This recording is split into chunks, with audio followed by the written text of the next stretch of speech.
జై గురుదేవ్. ఓం శ్రీ సాయిరామ్. ప్రేమాత్మ స్వరూపులారా, నా ఆధ్యాత్మిక మహాప్రస్థానంలో చాలా మలుపులు తిరిగాయి. తీరానికి చేరటం కోసం 3.5 దశాబ్దాల కాల వ్యవధి అవసరమైంది. మరికొంత కాలానికి నేను తప్పనిసరిగా 100% లబ్ధి పొంది ప్రపంచానికి నిరూపిస్తాను. ఇప్పటికే నాలో వచ్చినటువంటి మార్పు నాకే ఆశ్చర్యాన్ని కలగజేస్తుంది. ఇటువంటి సందేశాలను వినటం ద్వారా మీలో కొంత ఇన్స్పిరేషన్ కలుగుతుంది. వీటిని శ్రద్ధగా విని ఆచరించగలిగితే అద్భుతమైన ఫలితం వస్తుంది. ఈరోజు నేను వంశపారంపర్యంగా మా తల్లిదండ్రుల ద్వారా నాకు సంభవించినటువంటి జబ్బుల్ని ఏ విధంగా తొలగించుకున్నాను అనే దాని గురించి 2 ఉదాహరణలు చెప్తాను. మా నాన్నగారికి, ఆయనతో పాటు మా వంశంలో చాలామందికి సోరియాసిస్ అనబడేటటువంటి భయంకరమైనటువంటి చర్మ వ్యాధి ఉంది. సోరియాసిస్ హోమియోపతి మెడికల్ టెక్నాలజీలో దాన్ని సోరా అంటారు. దురదలు ఎక్కువగా ఉంటాయి. సోరా అది మా నాన్నగారికి చాలా ఎక్కువగా ఉంది. ఎక్కడుంది ఎక్కువగా? మెడ మీద ఉంది. ముఖం మీద కూడా అప్పుడప్పుడు మచ్చలు వస్తూ ఉంటాయి. ముఖం వాస్తూ ఉంటుంది. విపరీతంగా దురదలు ఉంటాయి. ఆయన గోళ్ళు కట్ చేసుకోకుండా విపరీతంగా గీకుతూ ఉంటాడు. అది బాగా వాస్తూ ఉంటుంది. భయంకరంగా కనిపిస్తూ ఉంటుంది. అది నేను ప్రత్యక్షంగా కళ్ళతో చూశాను. జువాలజీ లెక్చరర్గా దాని గురించి లోతుగా అధ్యయనం చేశాను. అది జెనెటికల్ డిజార్డర్, జన్యు సంబంధమైనటువంటి అవలక్షణం. మా నాన్నగారికి ఉంది, మా వంశంలో చాలా మందికి ఉంది. వాళ్ళ పూర్వీకులు కూడా ఉండి ఉండవచ్చు. అయితే నా దగ్గర ఇన్ఫర్మేషన్ లేదు. మా నాన్నది, మా బాబాయ్ వాళ్ళకి, మా అన్నయ్యలకు ఉన్నటువంటి సోరియాసిస్ను ప్రత్యక్షంగా చూశాను నేను. సరే, నేను లెక్చరర్ని అయ్యేంత వరకు ఆ సోరియాసిస్ నాకు సంక్రమించలే. లెక్చరర్ని అయిన తర్వాత ఆ సిమ్టమ్స్ బయటపడ్డాయి. నేను 93వ సంవత్సరంలో గురూజీని అయ్యాను. ఆధ్యాత్మిక ప్రచారం చేస్తున్నాను. ఆ సమయంలో ఆ సోరియాసిస్ బయటపడింది. అది బయటపడింది. మచ్చలు ఏర్పడ్డాయి. మెడ మీద మచ్చలు ఏర్పడ్డాయి. విపరీతంగా దురద ఏర్పడింది. నాలో ఒక అపరాధ భావం కలిగింది. నేను ఈ జబ్బుతో బాధపడుతూ ఉండి నా దగ్గరకు వచ్చినటువంటి సాధకులకి జబ్బులు తొలగిస్తానని చెప్పి ఎలా హామీ ఇవ్వగలుగుతాను? నాకు జబ్బు ఉంది కదా, ఈ జబ్బు పోతే నేను జబ్బును తొలగించుకున్నానని చెప్పి అందరికీ బహిరంగంగా ప్రకటన చేయగలుగుతాను. అది కూడా ఎలా? మందులు లేకుండా దాన్ని తొలగించుకోవాలి. ఇవాళ యోగాకి ఎవరు వస్తున్నారు? జబ్బులతో బాధపడే వాళ్ళు వస్తున్నారు. వాళ్ళు ఏం ఆశిస్తారు? గురూజీ ఆరోగ్యంగా ఉండాలి అని ఆశిస్తారు. అటువంటి ఆరోగ్యవంతమైనటువంటి గురూజీ ద్వారా మాకు తప్పనిసరిగా న్యాయం జరుగుతుందని చెప్పి భావిస్తారు. మరి నాకే సోరియాసిస్ ఉంది కదా. దీని మీద ఒక 2-3 రోజులు బాగా ఆలోచించి విజయవాడలో క్లాసులు చేస్తున్నప్పుడే ఒక స్కిన్ స్పెషలిస్ట్ దగ్గరికి వెళ్ళాను. చర్మ వ్యాధి నిపుణుడి దగ్గరికి వెళ్ళాను. ఆయన చూశాడు. చూసి ఇది ఏముందండి, నా దగ్గరకు 100 కేసులు వస్తూ ఉంటాయి, ఇది సోరియాసిస్ అండి అన్నారు. అన్న తర్వాత నేను గురూజీనండి, మరి పాఠాలు చెప్తూ ఉంటాను, ప్రవచనాలు చెప్తూ ఉంటాను, శిక్షణ తరగతి నిర్వహిస్తూ ఉంటాను. ఇది ఇలా ఉన్నప్పుడు అందరికి కనపడుతుంది కదా, వాళ్ళు మరి నా పట్ల విశ్వాసాన్ని ఏర్పరచుకోలేరు కదా అని చెప్పి ఆయనతో చెప్పాను. అప్పుడు ఆయన అన్నాడు, కొంచెం శ్రద్ధగా వినండి, మీ వంశంలో ఎవరికన్నా ఈ జబ్బు ఉందా అని అడిగాడు. మా నాన్నగారికి ఉందండి అన్న. ఇంకా చెప్పేది ఏముందండి, ఇట్ ఈజ్ హైలీ ఇంపాసిబుల్ అన్నాడు. మా నాన్నగారికి ఉంది, మా వంశంలో చాలామందికి ఉంది, ఆయనకి క్లియర్ కట్గా ఎవిడెన్స్ ఉంది, నాకు ఎలా హామీ ఇస్తాడు? ఆయన చెప్పిన మాట ఏంటంటే, ఎక్కువ దురద లేకుండా ఆయింట్మెంట్ ఇస్తానండి, అది ఉపయోగించుకోమన్నారు. అట్లా కాదండి, దురదన్నా సరే, దురద తగ్గితే లాభమే ఉంది, జబ్బు పూర్తిగా తగ్గాలన్న. ఆయన చెప్పిన మాట ఏంటంటే, తూర్పున ఉదయించేటటువంటి సూర్యుడు పడమర ఉదయించినా సరే ఈ జబ్బు పోవటం అసాధ్యం అన్నాడు. ఆయన ఒక సలహా ఇచ్చాడు, ఇటు మీరు గురూజీ కదా, శాలువ కప్పుకొని ప్రవచనాలు చెప్తే బాగుంటుంది కదా, ఆ సోరియాసిస్ కనపడకుండా, మచ్చలు కనపడకుండా శాలువ కప్పుకోండి అన్నాడు. మరి అంతరాత్మ సంగతి ఏమిటి? నేను ఆ విధంగా దాచుకుంటే అది రహస్యం అవుతుంది కదా, సీక్రెసీ అవుతుంది కదా. రహస్యాన్ని ఎంతవరకు దాచగలుగుతాం? ఒకళ్ళకి చెప్పబోయే ముందు మనం ఫలితాన్ని పొంది ఉండాలి కదా. మనం ఫలితాన్ని పొందకుండా అవతల వ్యక్తికి ఫలితం వస్తుందని చెప్పి హామీ ఎలా ఇవ్వగలుగుతాం? ఇది నాకు చాలా అసౌకర్యంగా తయారైంది, చాలా ఇబ్బందికరంగా తయారైంది. సరే, నేను చెప్పాను, ఆయింట్మెంట్ కూడా వద్దండి, మళ్ళీ అది శాలువకు అవద్దు కదా, ఆ మరకలన్నీ కూడా వద్దండి అన్నాను. ఇంటికి వచ్చేసాను. నేను ప్రమాణం చేసి చెప్తున్నాను, కరెక్ట్గా 2 నెలల్లో సోరియాసిస్ 100% తగ్గింది. ఈరోజు వరకు సోరియాసిస్ అనేటటువంటి ఆనవాలు కూడా లేవు. ఇంకొక విషయం చెప్తున్నాను, తలలో విపరీతంగా చుండ్రు ఉండేది. తలంటు స్నానం చేసిన తర్వాత వెంట్రుకలు కదిలిస్తూ ఉంటే పొట్టు పడతా ఉండేది. ఆ చుండ్రు కూడా తగ్గిపోయింది. ఎంతకాలంగా తగ్గింది అనేది నాకు అవగాహన లేదు, కానీ అది కూడా తగ్గిపోయింది. అయితే ఆ సోరియాసిస్కి ఆనవాలుగా తలలో 2-3 చోట్ల చిన్న చిన్న బొడిపిల్లాగా ఉన్నాయి అంతే.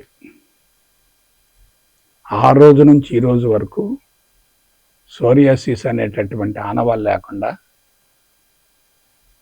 నేను జీవించగలిగాను. నేను ఎంత ఖర్చు పెట్టానండి? ఆ జబ్బు తొలగించుకోవటానికి నేను ఎంత ఖర్చు పెట్టాను? పైసా ఖర్చు పెట్టలేదు కదా. అది మా వంశంలో ఎప్పటి నుంచి ఉంది?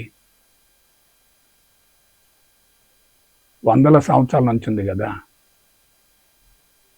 మరి ఎలా తొలగిపోయిందండి? ఆలోచించండి. జీవుడు కంటికి కనిపించడు, జీనులు కంటికి కనిపిస్తాయి. జీవుడు బలహీనంగా ఉంటే జీనులు బలహీనపడతాయి. జీనులు బలహీనపడితే మెదడు దెబ్బతింటుంది. మెదడు అంటే ఏందనుకున్నావు? అది కంట్రోలింగ్ సెంటర్.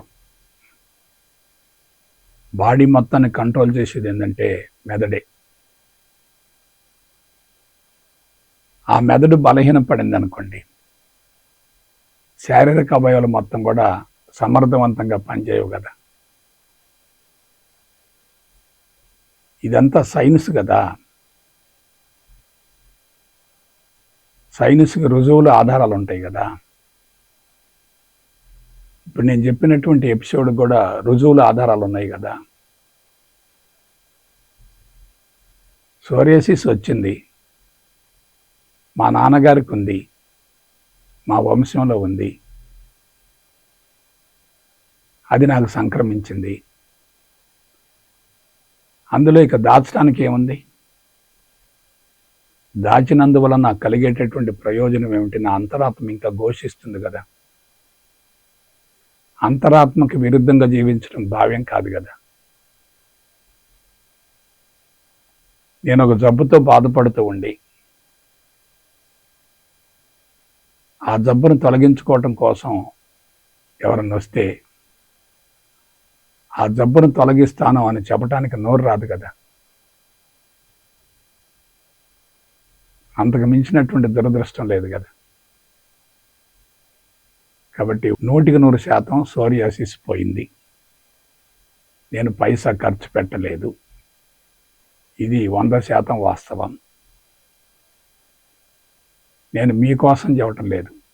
సత్యాన్ని కప్పిపుచ్చకూడదు, సత్యాన్ని వక్రీకరించకూడదు, సత్యాన్ని అణిచివేయకూడదు. సత్యాన్ని చెప్తూ ఉంటే శక్తి పెరుగుతుంది, సత్యాన్ని వక్రీకరిస్తూ ఉంటే శక్తి హరించుకుపోతుంది. ఇటువంటి ఎగ్జాంపుల్ ఇంకొకటి చెప్తాను. మా నాన్నగారు 90 సంవత్సరాలు జీవించారు. కష్టపడి పనిచేసే మనస్తత్వం. ఆయనకి మలబద్ధకం ఉంది, పైల్స్ కంప్లైంట్ ఉంది. మలబద్ధకం ఉంది, పైల్స్ కంప్లైంట్ ఉంది. అప్పట్లో నాటు వైద్యులు ఉండేవాళ్ళు. వాళ్ళు ఓళ్ళమ్మడి తిరుగుతూ ఉంటారు. ఎవరికైనా ఇటువంటి పైల్స్ కంప్లైంట్ ఉంటే నాటు వైద్యంతో వాటిని తొలగిస్తారు. ఎట్లా? మలద్వారం దగ్గర బుడిపిలుగా ఉంటాయి. ఆ బుడిపిలకు వాళ్ళు ఏం చేస్తారంటే టైట్గా దారాలు వేస్తారు. 3 రోజుల తర్వాత వచ్చి ఆ దారాలని ఇంకా లాగితే ఆ బుడిపిలు ఊడి పడిపోతాయి. మా నాన్నగారు ఒకసారి నాటు వైద్యుడి ద్వారా ఈ మలలు తీయించుకుంటూ ఉంటే కళ్ళతో చూశాను.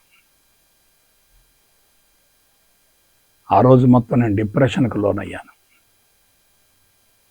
ఎందుకంటే అదే కంప్లైంట్ నాకు ఉంది కదా. మా నాన్నగారికి మోషన్ ఫ్రీ కాదు, రసకర్పూరం వాడుతూ ఉంటాడు, సునామికాకు వాడుతూ ఉంటాడు, వారంలో 2 సార్లు బేది మందు వేసుకుంటాడు, రసం తాగుతూ ఉంటాడు. అదే ఇబ్బంది నాకు వచ్చింది కదా. అదే ఇబ్బంది నాకు వచ్చింది. నాకు అదనంగా ఏమొచ్చిందంటే ఫిష్లా వచ్చింది. మలద్వారం దగ్గర చీము పేరుకుంటుంది. ఆ చీము రక్తం బయటకు వస్తూ ఉంటుంది. మా నాన్నగారిని చూసిన తర్వాత ఇటువంటి తల్లిదండ్రుల కడుపును ఎందుకు పుట్టానని చెప్పి నేను మా అమ్మ నాన్నలను వ్యతిరేకించాను. కానీ ఇవాళ నాకేమనిపిస్తుందంటే వాళ్ళే నాకు నిజమైనటువంటి గురువులు అనిపిస్తుంది. ఎందుకంటే నెగటివ్ లేకుండా పాజిటివ్ బహిర్గతం కాదు కదా. జబ్బులు సంక్రమించాయి కానీ ఆ జబ్బులకి తొలగించుకునేటటువంటి మార్గాన్ని గురించి నేను అన్వేషణ చేసి బయటపడ్డాను కదా. జబ్బులే లేకపోతే అన్వేషణ జరగదు కదా. అన్వేషణ జరగకపోతే ఫలితం రాదు కదా. ఫలితం రాకపోతే నేను బలహీనంగా ఉండేవాడిని కదా. ఇప్పుడేమైంది? నాకు ఫలితం వచ్చింది కదా, ఫలితాన్ని పొందాను కదా.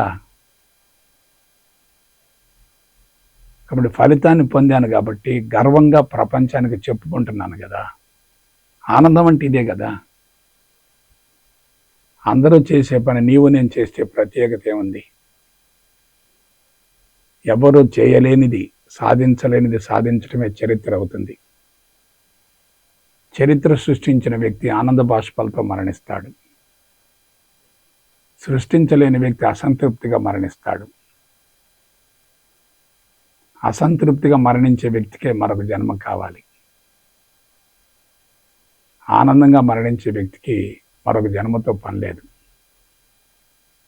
ఇది అందరూ తెలుసుకోవలసినటువంటి నగ్న సత్యం. ఇవన్నీ ఎందుకు చెప్పాల్సి వచ్చిందంటే వాళ్ళ ఆరోగ్యం కోసం విపరీతంగా పరితపిస్తున్నారు. లక్షల రూపాయలు ఖర్చు పెడుతున్నారు. రోజుకి 10-15 ట్యాబ్లెట్స్ మింగుతున్నారు, టానికులు తాగుతున్నారు, ఆపరేషన్లు చేయించుకుంటున్నారు, అనేక రకాల వైద్య చిట్కాలను ఉపయోగిస్తున్నారు. ఫలితం లేదు కదా. మరి నాకు ఫలితం ఎలా వచ్చింది? మా నాన్నకు రాలేదు కదా, మా వంశంలో ఉన్నటువంటి ఇతరులకు కూడా ఆ ఫలితం రాలేదు కదా, నాకు ఒక్కడికి ఎలా వచ్చింది? నేను ఎక్కడికి వెళ్ళాను? మూలాలకు వెళ్ళాను. ఏమిటా మూలం అంటే జీవుడిలో ఉన్నటువంటి బలహీనతలను, లోపాలను గురించి అధ్యయనం చేశాను. దానికి విరుగుడుగా ఆత్మజ్ఞానాన్ని జీవితానికి అన్వయించుకున్నాను. అక్కడ నెగిటివ్ ఉందనుకోండి, ఆ నెగిటివ్ను కౌంటర్ చేసేటటువంటి పాజిటివ్ లోపలే ఉంటుంది. ఎవరైతే ఆత్మజ్ఞానం పట్ల అవగాహన ఏర్పరచుకుంటారో వాళ్ళకి లోపల ఉన్నటువంటి ఆ పాజిటివ్ బయటకు వస్తుంది. మన శరీరానికి ట్రెమెండస్ హీలింగ్ కెపాసిటీ ఉంది. మన వాడేటటువంటి మందుల ద్వారా హీలింగ్ కెపాసిటీ మొత్తం పడిపోతుంది. ఇవాళ చిన్నతనంలోనే చాలామందికి పిల్లలకి వ్యాక్సిన్ వేస్తున్నారు. వ్యాక్సిన్ అయిపోతే లాభం లేదు. మరి 1000 సంవత్సరాల క్రితం వ్యాక్సిన్స్ లేవు కదా, ఆ జబ్బులు రాలేదు కదా. ఇప్పుడు ఎందుకు వ్యాక్సిన్స్ వేస్తున్నామంటే ఆ జబ్బుకు సంబంధించినటువంటి యాంటీబాడీస్ బాడీలో వెంటనే తయారు కావు. మనం ఎప్పుడైతే వ్యాక్సిన్ వేస్తామో ఆ యాంటీబాడీస్ తయారు కావటానికి ప్రేరణ కలుగుతుంది, స్టిమ్యులేషన్ వస్తుంది. ఆ ప్రేరణ కలగడం ద్వారా భవిష్యత్తులో ఆ విషక్రిములు లోపల ప్రవేశించిన వాటిని ఎదుర్కొనేటటువంటి సైన్యం సిద్ధంగా ఉంటుంది. సో ఇవాళ ఎందుకు వ్యాక్సిన్స్ వాడుతున్నారంటే ఒరిజినల్గా ఇమ్యూన్ సిస్టమ్ వీక్ అయిపోయింది. అందులో ఆర్టిఫిషియల్గా ఇమ్యూనిటీ కలగజేసే విధంగా వ్యాక్సిన్స్ ఇస్తున్నారు. కాబట్టి ఈ మహాప్రస్థానం మొత్తాన్ని నేను ఎందుకు చెప్తున్నానంటే డబ్బులు ఖర్చు పెట్టడం ద్వారా జబ్బులు పెరుగుతున్నాయి తప్ప తగ్గటం లేదు కదా. ఒక్కసారి హాస్పిటల్కి వెళ్ళి వచ్చినటువంటి వ్యక్తి జీవితాంతం హాస్పిటల్కి వెళ్లకుండా జీవితాన్ని కొనసాగిస్తున్నాడా?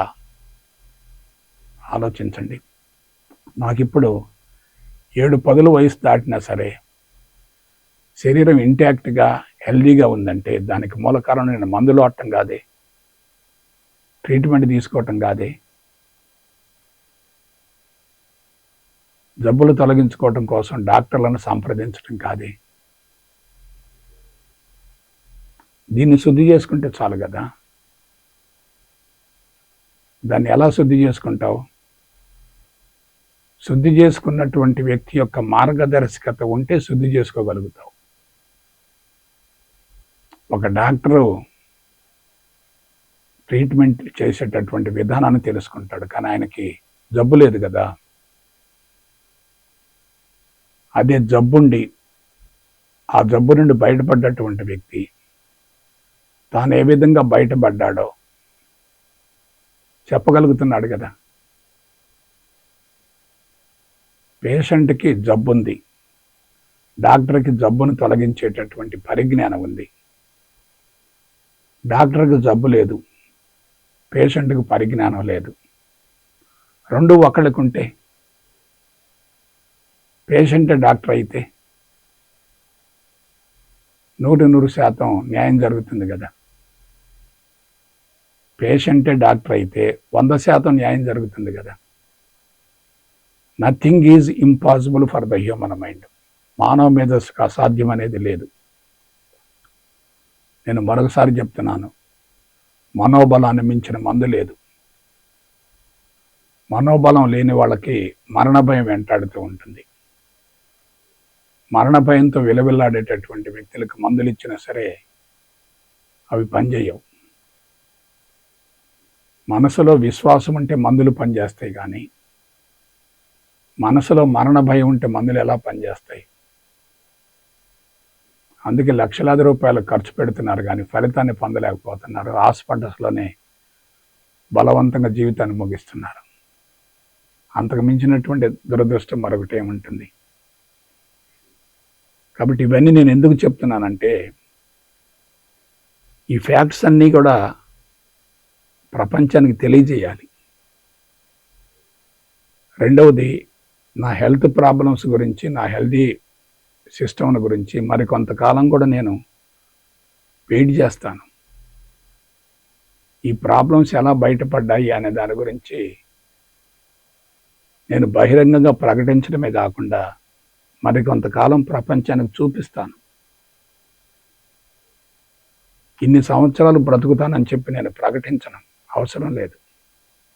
బ్రతికినంతకాలం ఆరోగ్యంగా ఉంటాను. ఆ విధంగా నేను పొందినటువంటి అనుభవాన్ని మీకు అందించేటటువంటి ఆ యజ్ఞంలో ఈ గురు సందేశాలను మీరు తప్పనిసరిగా ఉపయోగించుకోండి. ఇవి ఆర్థిక వనరుల కోసం అందించేటటువంటి గురు సందేశాలు కాదు.